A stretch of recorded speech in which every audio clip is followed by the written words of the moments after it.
સુરતના fire brand ધારાસભ્ય Kumar કાનાણીએ letter bomb ફોડ્યું હોય તેમ આ વખતે ટ્રાફિક પોલીસ પર તોડ કરતા હોવાના આક્ષેપો કર્યા છે. સુરતના વરાછા વિધાનસભા બેઠકના ભાજપના ફાયર બ્રાન્ડ ધારાસભ્ય કુમાર કાનાણી પોતાના લેટર બોમ્બને લઈ દબંગની છાપ ધરાવે છે. અવારનવાર તંત્ર સામે ભાજપના જ ધારાસભ્ય હોવા છતાં લેટર લખતા હોય છે, ત્યારે આ વખતે પોલીસ કમિશનરને ઉદ્દેશીને કુમાર કાનાણીએ લેટર લખ્યો છે, જેમાં તેમણે ટ્રાફિક પોલીસ દ્વારા ખોટી રીતે રત્ન કલાકારો પાસેથી તોડ કરવામાં આવતા હોવાના ગંભીર આક્ષેપ લગાડવામાં આવ્યા છે, જેને લઈ ફરી તંત્ર અને શાસકો સામ સામે હોય તેમ લાગી રહ્યું છે.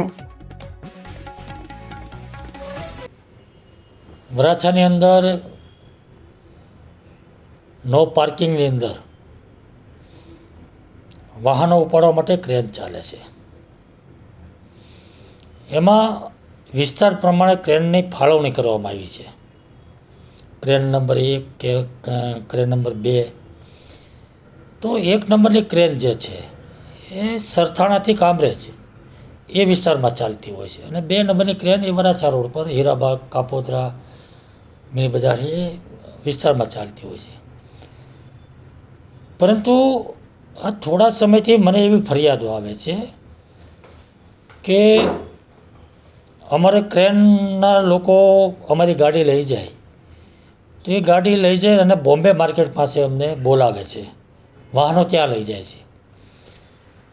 તો મેં પૂછપરછ કરી કે બોમ્બે માર્કેટ કેમ લઈ જાય છે, કારણ કે ક્રેન નંબર 2 જે વાહનો લઈ જાય એનો પ્લોટ જુદો છે, એ બરાબર છે, પણ આ 1 નંબરની ક્રેન જે છે એ લસકાણા, કામરેજ, સરથાણા બાજુની છે. તો એ ક્રેન વરાછામાં 2 નંબરની જે ક્રેન છે ત્યાં ચાલે છે.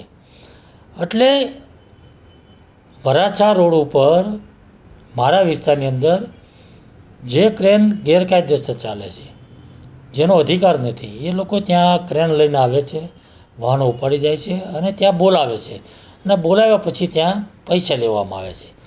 એટલે મેં કમિશનરના ધ્યાન પર આ વિષય પર મૂક્યો છે કે જે વિસ્તારમાં જે ક્રેનો ફાળવી છે ત્યાં ચાલવી જોઈએ, તેની જગ્યાએ બધી ક્રેન વરાછામાં ચાલે અને વરાછામાંથી વાહનો ઉપાડી લેવામાં આવે છે.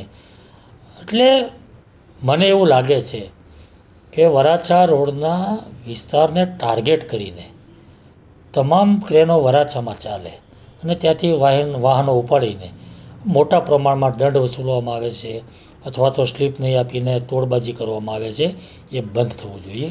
આ મારી માગણી છે.